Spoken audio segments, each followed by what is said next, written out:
Yeah, asaktir.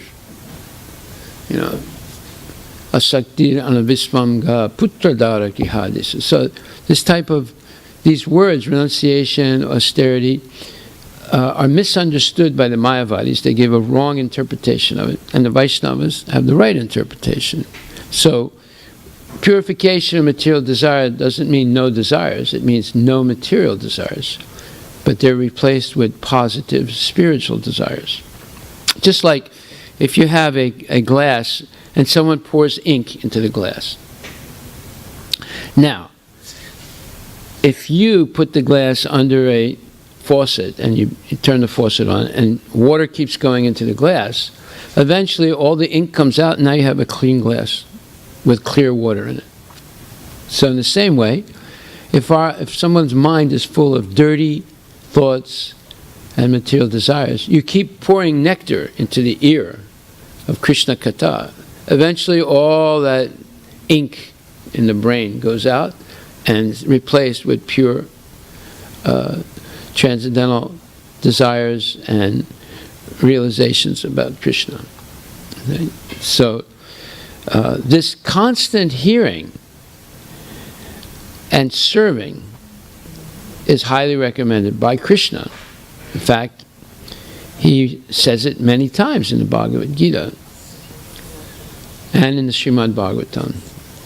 He says, Tasmat sarve sukalesu mam anusmara yudyacha mayarpita mano buddhya mam evaisisi samsaya.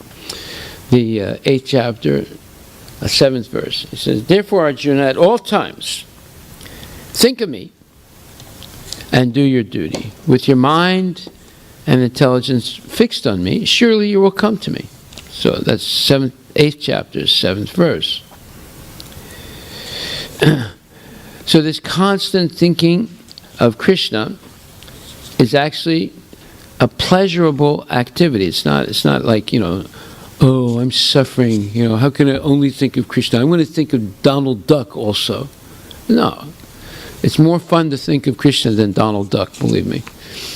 But we have to sharpen our brain. Just like if you have a lighter, and lighter has a flint, so when you press down on the lighter, it makes a spark. Something rubs over the flint, and then you have a spark, and then the spark lights the gas or whatever lighter fluid in the lighter, and then you get a flame, right?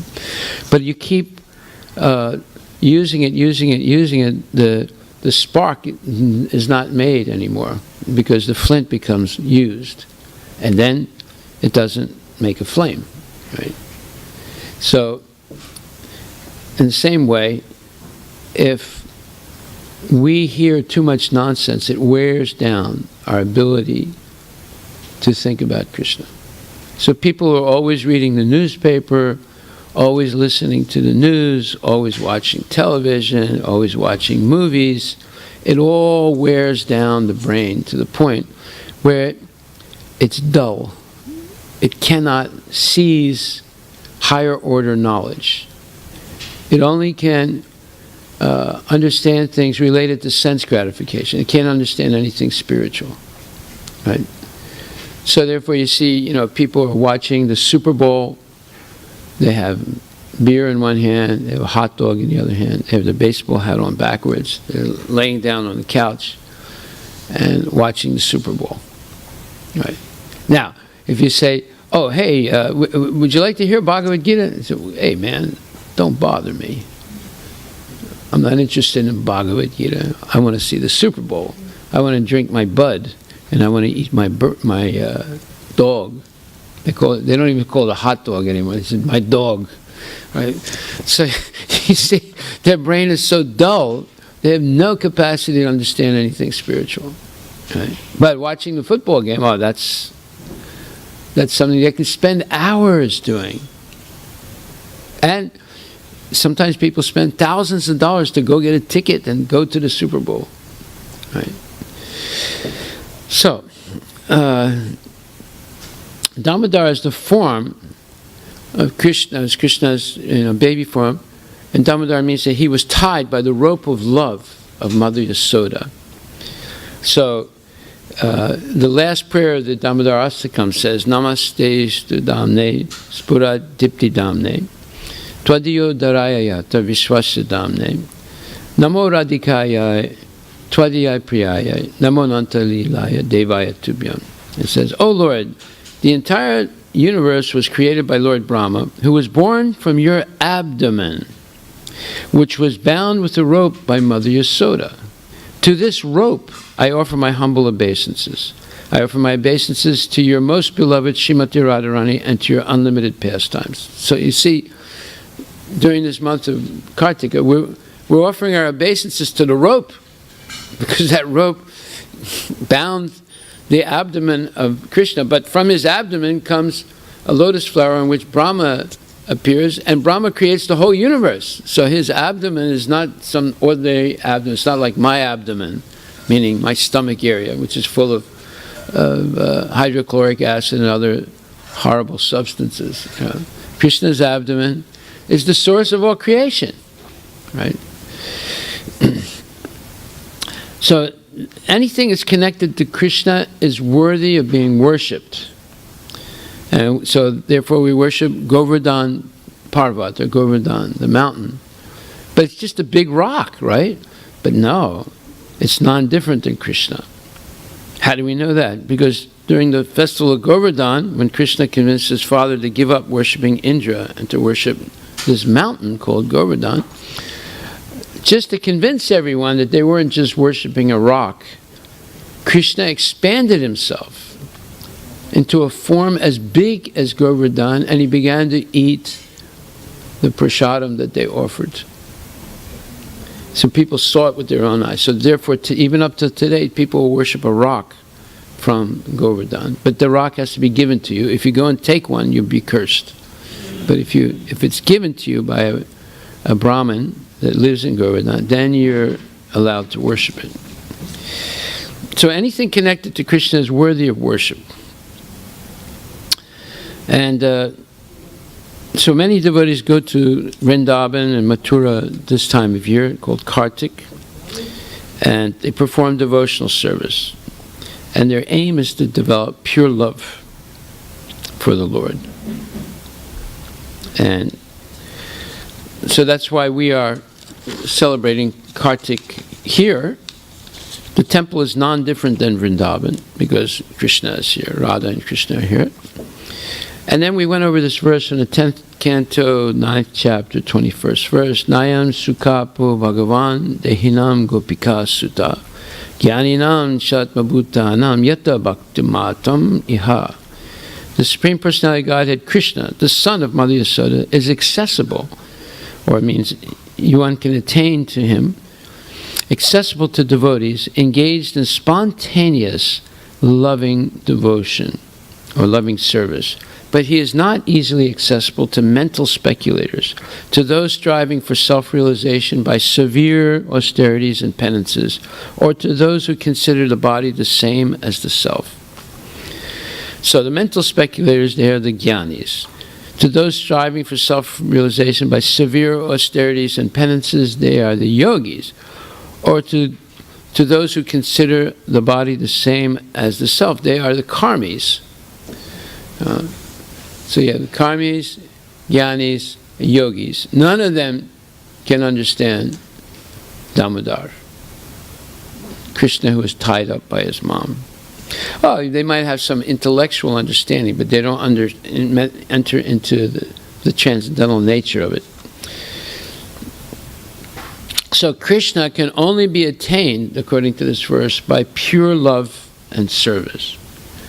And the service, and the pure love and service should be spontaneous.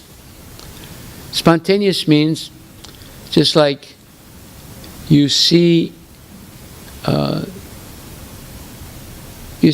a very beautiful cake in the Safeway.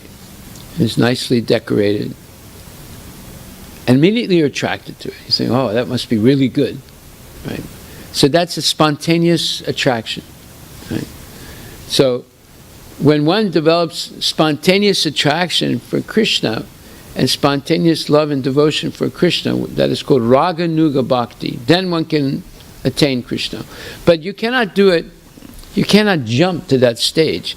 One must go through sadhana bhakti first. Sadhana bhakti means following all the rules and regulations until the lusty desires for sense gratification are purified in the heart and the mind. And then, under proper guidance, one can become trained in Raganuga Bhakti, spontaneous love. Now there's one movement called the International Society for Divine Love. They copied Prabhupada's name, International Society for Krishna Consciousness. So they changed it to the International Society for Divine Love. And the guru of that movement says, oh, you don't have to do sadhana bhakti. I'll give you Raganuga right away. And so I'm not going to tell the rest of the story of that rascal, but I'll just let you know he's a real rascal, and it's been proven that he's a molester of young kids and women. Anyway, our acharyas have said that one cannot attain Raganuga Bhakti right away. One must go through a gradual process of sadhana bhakti, following all the rules and regulations. Like, for example, let's say you have a daughter or a son that's 16 years old. Would you say, okay, here are the keys to my new BMW, you can go drive? And the kid says, well, Daddy, I don't have to get a driver's license? No, you don't need a driver's license. I shouldn't go to driver's school? You don't have to go to driver's school. Hey, just get in there and drive. Would you do that? No, of course not. Right. He said, no, you have to go, you have to study the manual, the rules of the route, and then you have to go to driving school, and I'll also give you some training, and once you're sure that the child understands how to drive, would you give your 16-year-old kid the keys to the car? You don't have to go to driving school, you don't have to get a license, just go out and drive. Would you do that? No, of course not. But this is what the International Society for Divine Love does. They say, well, you don't have to follow sadhana bhakti. You don't have to follow the rules and regulations. Well, I'll give you Raganuga Bhakti, spontaneous love. Well, it's actually spontaneous lust. It's not spontaneous love. Right? Okay, so in the purport to this verse, it says you can only attain Krishna by spontaneous love and devotion, or Raganuga Bhakti. It says, Krishna, the Supreme Personality of Godhead, as the son of Mother Yasoda, is very easily available to devotees, but not to tapasvis, yogis, jnanis, and others who have a bodily concept of life. Although they may sometimes be called santa bhaktas, real bhakti begins with dasya rasa. Krishna says in Bhagavad Gita, Ye yatamam papadyante tamstadaiva bhajamyaham mamavart manavartante manusya partha sarvasaha. All living entities surrender unto me. As all living entities surrender unto me, I reward them accordingly. Everyone follows my path in all respects, O son of Prita. Everyone is seeking Krishna, for he is the super soul of all individual souls. He's the soul of the soul. Already our soul is 1/10,000th the tip of a hair, which you can't even see with a microscope. You can't even cut a hair like that, right? And Krishna is the soul of our soul. In other words, he's even smaller than that. So you just imagine. Anor Aniyam. So he's bigger than the biggest, and he's smaller than the smallest. This is called a mutually contradictory quality. Now, people say, wait a minute, that's nonsense. How can you be bigger than the biggest and smaller than the smallest? Well, he's saying that because he can't do it, right? But that doesn't mean Krishna can't do it. Just like if you're walking down the street with a friend of yours who's blind, and you say, wow, the sun is so bright today. And the blind man says, I don't see it, therefore I don't believe you. Does that mean the sun is not shining? Because he can't see it? That doesn't mean everyone can't see it, and he's blind. Now, there's different levels of blindness. Like Duryodhana was blind. But he could physically see, and his father, Dhritarashtra, was blind, and he was really blind physically. But both of them were blind spiritually. So there are different levels of blindness. When you have this big fog in the brain, you know, the guy watching the Super Bowl with his baseball hat on backwards, with a hot dog in one hand and a Budweiser beer in the other hand, and laying down on the couch, he's completely blind to any spiritual knowledge. He's incapable of understanding. If you say, chant Hare Krishna, he says, huh? Have some prasadam, huh? Would you like to go to the temple? Huh? It's like, you know, a wall or something, you know, a dead wall, right? It's like talking to the wall because there's a fog in the brain. So even though they have eyes, they have ears, they have nose, they have tongue, they have all this, they're blind. They can't see. They can't understand. That's what happens by hearing too much nonsense. You know, like sometimes you see people, some years ago, people would be walking down the street with a boom box. You know what a boom box is? Huh? What is it? Like player, cassette player that you... Yeah, a big one. There used to be a big one. Now they have these small ones with the earphones. But you used to see these idiots walking down the street with a big cassette player, right? Right. And they would have it loud, right? They didn't use the earphones. They would be loud, you know. And you know, that type of music, you know, is cacophonous. If you know this word, cacophonous. Cacophonous means it's very unpleasant sound. You know. So, and then after that they started putting on the earphones, right? And then you hear that loud, cacophonous, unpleasant sound vibrating in your brain. That deconstructs the brain. It deconstructs the brain cells. So that if you hear something spiritual, you will not be able to understand. You can only hear unpleasant sounds. And that's because that sound vibration has a very strong influence on brain cells. Certain sounds construct the brain cell, or let's say support the natural structure of the brain cells. Other sound vibrations destroy the natural structure of the brain cells. And there's been experiments on this. There's one man called Dr. Emoto, Japanese guy. He bombarded water, and the ideal water is crystallized water. In other words, it's snow. If you study the snow under a microscope, you see there's crystalline structure of the water. You know, and then it melts. It's still there, but you don't see it so clearly then. So he bombarded snow water or ice water from a mountain with rap music. And he claims, and he's got pictures to show it, he claims that it destroyed its crystalline structure. It made it random. Then he bombarded that randomized structure that was destroyed by the rap music with Beethoven's Fifth Symphony, and it reassumed its crystalline structure. Now, there is some controversy about him and his experimentation, right?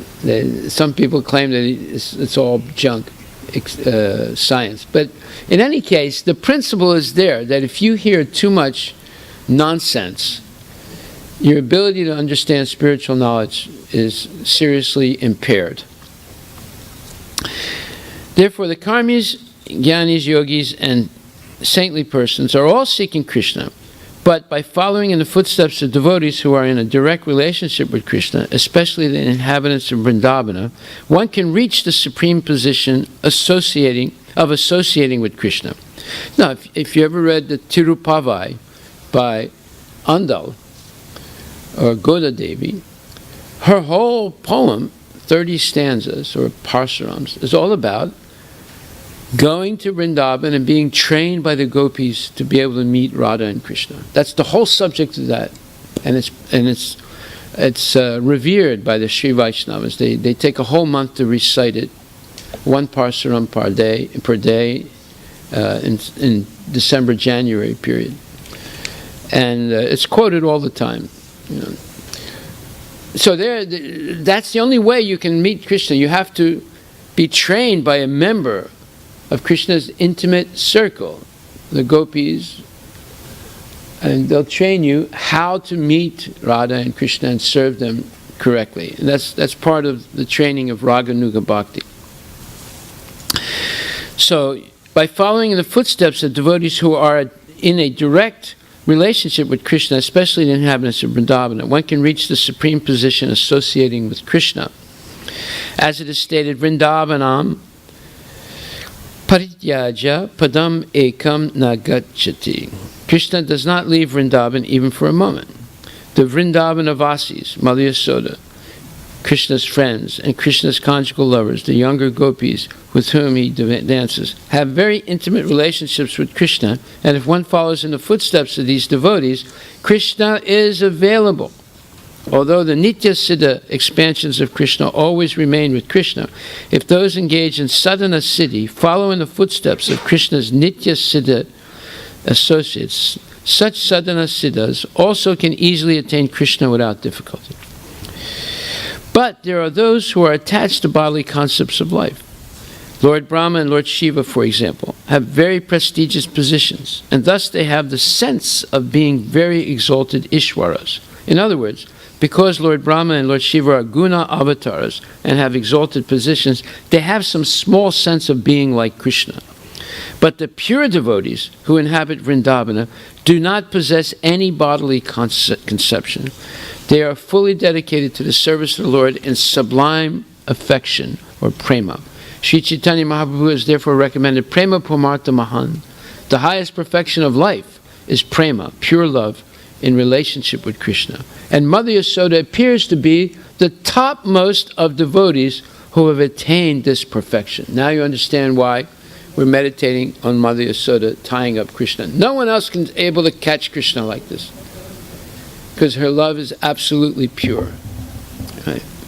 So the devotees meditate on this. So this was a little bit of a summary of last week's class, right? And Prabhu, did you print out? Yeah, everyone has a copy. So you can study this. We covered a lot of different points. Now today we're coming up with a new subject. This is very interesting. There's a book called Life Comes from Life by Srila Prabhupada. This book is very short, but chock full, or full of transcendental knowledge. And it's actually a book of science, real science, not junk science, and logic, real logic, not junk logic. So we're going to go over the 7th morning walk discussion in this book. There are 13 or 14 morning walks. There's 16 morning walks where Prabhupada discussed with a few of his devotees who were PhD scientists. And he discussed some very interesting things.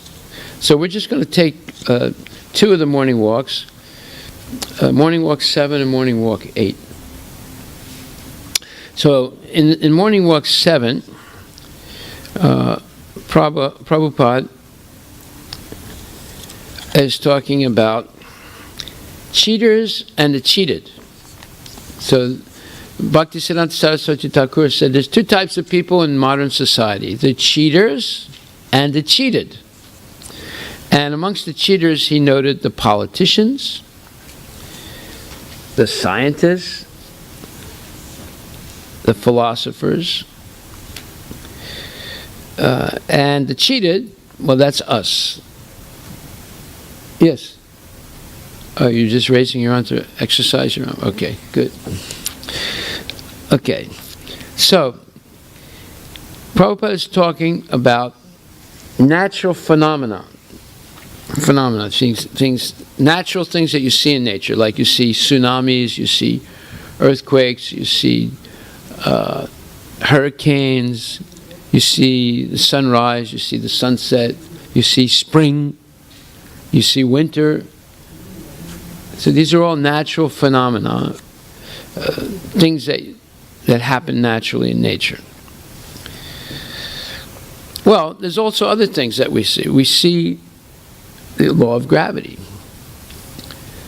And in a vacuum, we see weightlessness. You can go to some NASA exhibit, and they have this chamber, a vacuum chamber, in which when you step in there, you suddenly fly up into the air. Have you ever seen it? You fly up into the air, right? Because there's no gravity in that special chamber, right?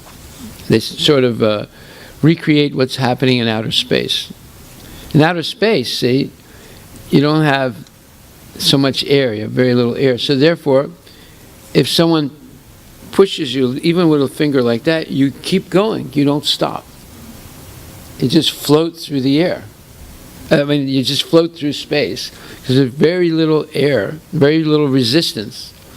So that's actually the first law of Newton's laws of mechanics, that a body that has some force applied to it, its tendency is to continue going until there's some resistance to it, and then it'll come to a stop. So you don't see that so much here. Like, for example, you have a train. A train is at a station. It's stopped, right? And all of a sudden, it starts moving a little slowly and then a little faster and faster. Now what's making it move? There's some force that's making that train move. And you would not be able to push the train. It's so heavy, right? Even one car of the train you would not be able to push. Super heavy, right? But yet, the train with 300 cars, no, when I mean a car, I mean the train, I don't know what you call them. Yeah. Wagons, yeah, all the train wagons.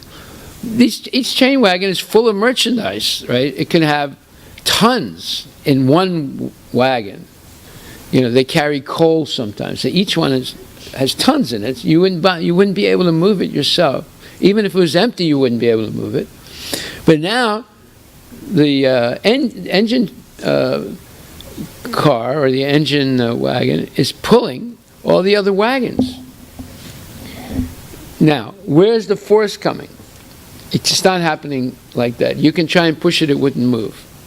So obviously the force is coming from the engine. Usually they have two engines, one in the beginning and one at the end, especially if they have 300 cars or 300 wagons. So something that's at rest will not move unless there's some force applied to it. And once the force is applied to it, it'll just keep moving until there's some other resistance that slows it down and stops it eventually. So that's Newton's first law of mechanics. What is in motion tends to stay in motion. What is at rest tends to stay at rest. Right? So Prabhupada begins by saying, natural phenomena such as the law of gravity or weightlessness are achintya sakti, inconceivable energies, and real science means to understand this achintya sakti.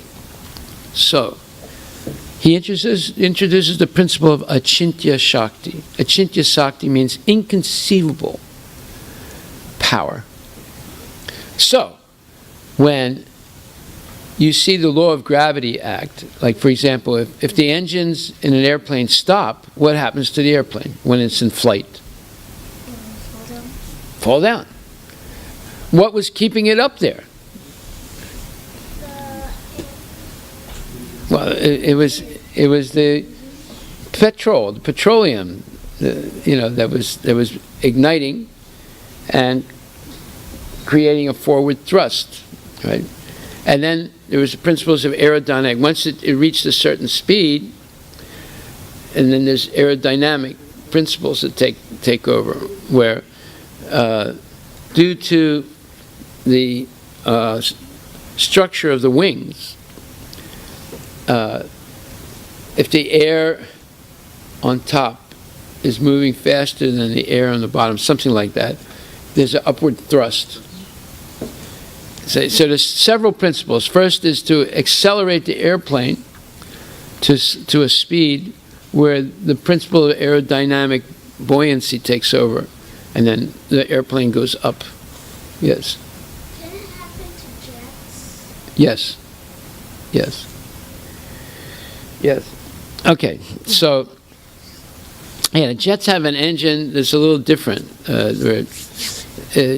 Some airplanes have these propellers, right? But a jet has an internal propeller type of, not a propeller, but an internal engine thing.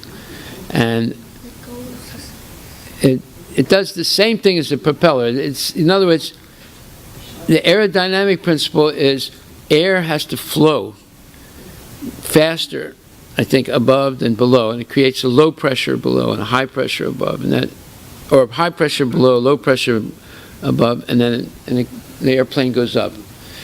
And depending on how heavy the airplane is, you have to have really powerful forward thrust of the propeller or the jet engine.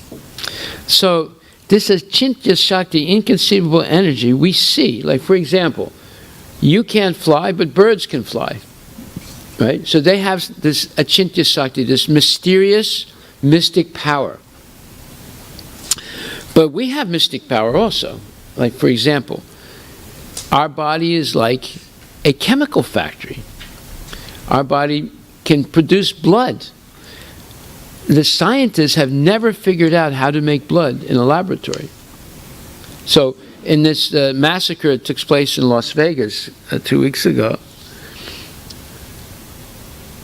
many people volunteered to give blood right after the massacre because 500 people were injured. More than 500 people were injured. They needed blood. They lost blood.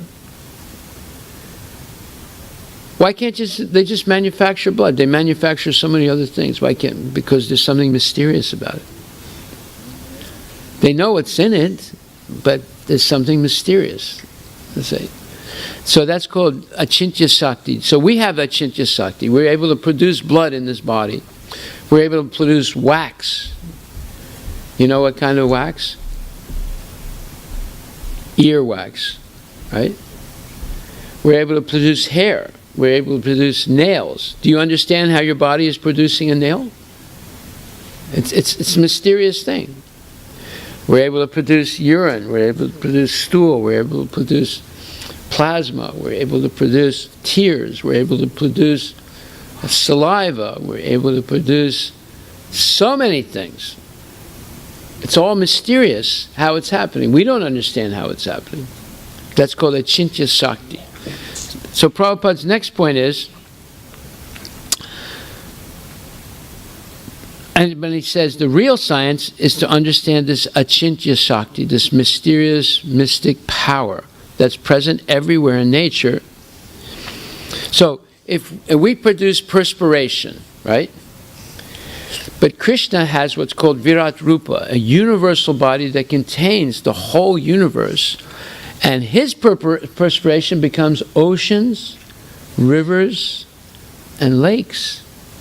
And our perspiration becomes a little bit, might not even make a quarter of a cup.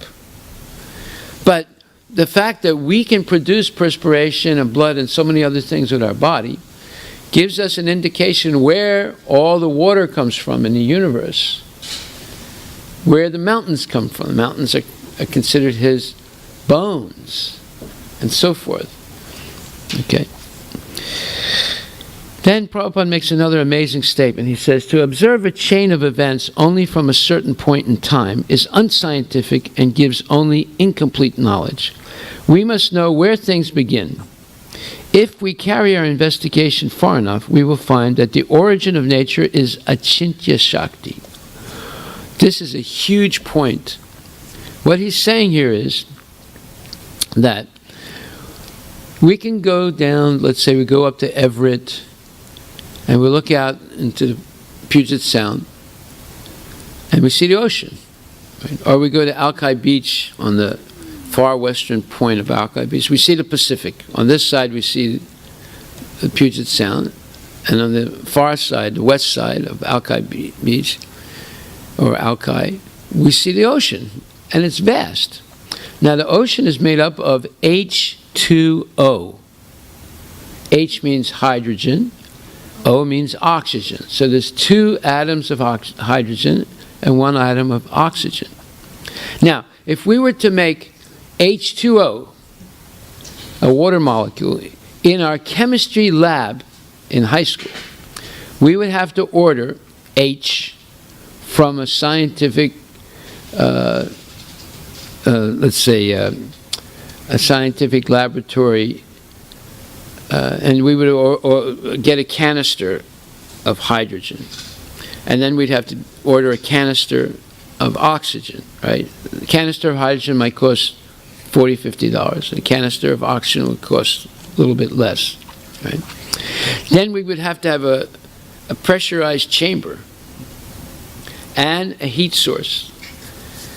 And then we put the hydrogen, we put some of the hydrogen gas into the chamber, and then we put some oxygen gas into the chamber. Now you have to have special equipment to do that also, right? You just can't squirt it. And then we would have to pressurize the chamber and probably add some heat, maybe a very high level of heat. And all of a sudden, you would see drops of water in the chamber. In other words, these gases become water. It's a mysterious thing. That right there is mysterious, right? And how much did it cost us? It probably would cost us a couple $1,000 just to make 1 cup of water. Now the question is, how did that ocean of water happen? I mean, we bought 1 canister of hydrogen and it cost already $40, $50, right? Well, how did that water happen in the ocean? You can see the Pacific Ocean. It goes from the west coast of the United States all the way to China, right? Where did all that hydrogen come from? Where did all that oxygen come from? Where was the pressurized chamber? Where was the heat? You see? So as soon as we go to the origin of things, there's a Achintya Shakti. There's some mystical power is there that we can't understand. Now, our body is making blood. The scientists can't do it. They've never done it up until today. If you take 1 egg, right, it's a pretty simple thing. The scientists know everything that's in that egg, in the shell, in the yolk, in the white part of it. They know everything. Can they make an egg? No. There's something mysterious about it. See, this is what Prabhupada is saying. When you go to the origin of things, you see Achintya Shakti, something that baffles the intelligence of human beings. So, what do the scientists do? They avoid the origin. And they say, all life comes from chemicals. Well, chemicals are not at the origin of existence. You see? Prabhupada said, someone told Prabhupada, the scientists say matter and life comes from chemicals. And Prabhupada said, where did the chemicals come from? Well, they don't say this. Sometimes they try to say, and they say, well, there was a big bang. Well, okay, if I make a big bang in your kitchen, will it make something or break something? Break. so how did the big bang produce life? Right? If there's a big bang in your kitchen, it'll kill somebody. It won't bring life, right? So then they make all these theories up about the force of gravity and this thing and that thing, and there was some primeval soup, and then some lightning came down at the North Pole where there's less air, and it struck this primeval soup made up of so many chemicals, and all of a sudden there was 1 amoeba that was born out of it. This is, a stupid explanation, and it doesn't make sense, and you can't reproduce it.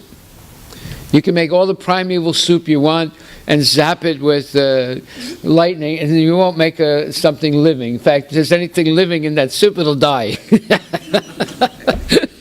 You see, these are crazy theories, right?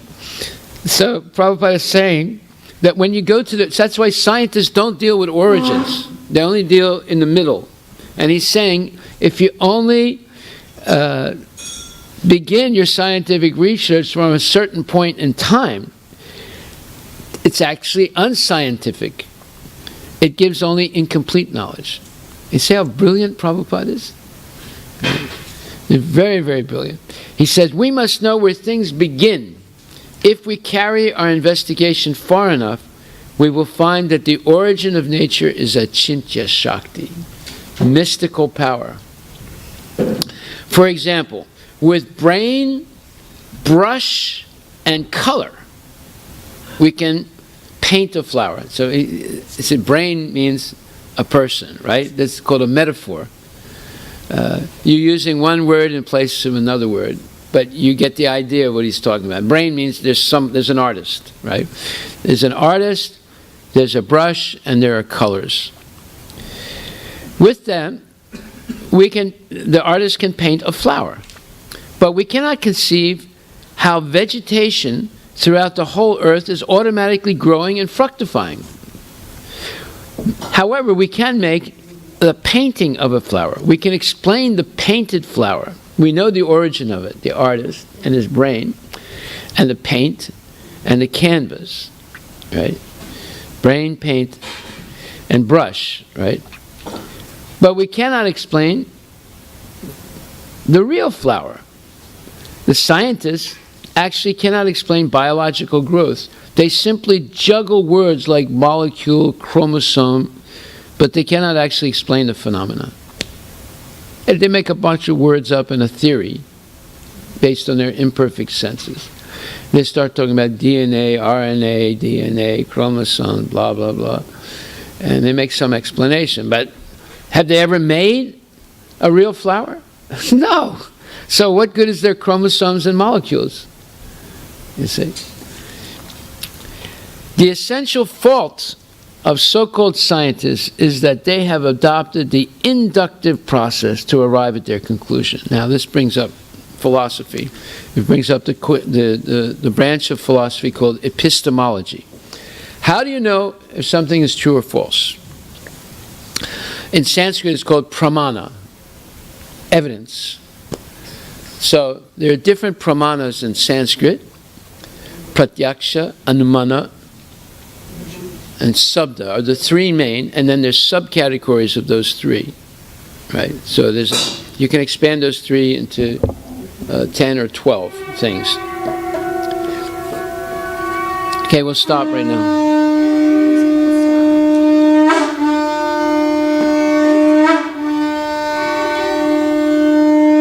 We'll continue after the class a little bit. This is a fantastic subject. If you want to be a scientist, you have to know this. Hare Krishna.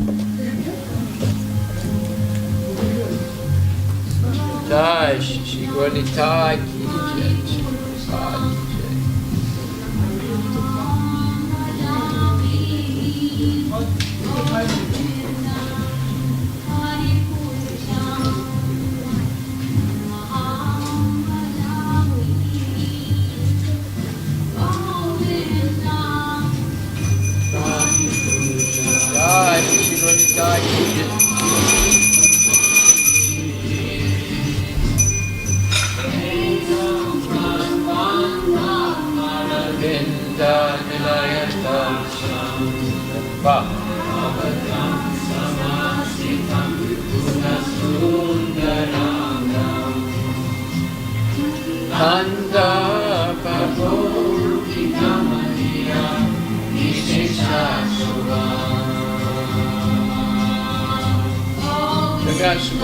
Dev ji ki jai, Shri Radha Nila Madhava ki jai.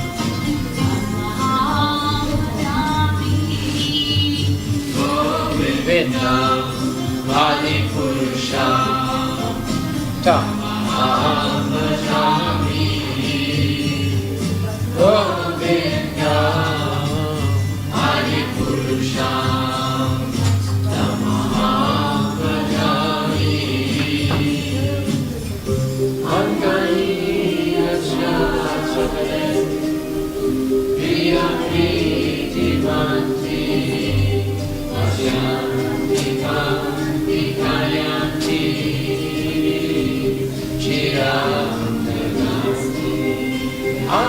Anandachimaya sadhu jana vigrahasya govinda Hari Krishna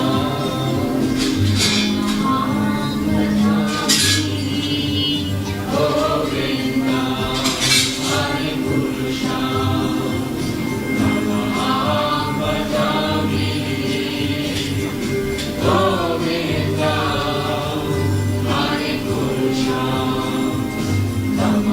Jai, Jai, Jai, Jai, Jai, Jai, Jai, Jai, Jai, Jai, Jai,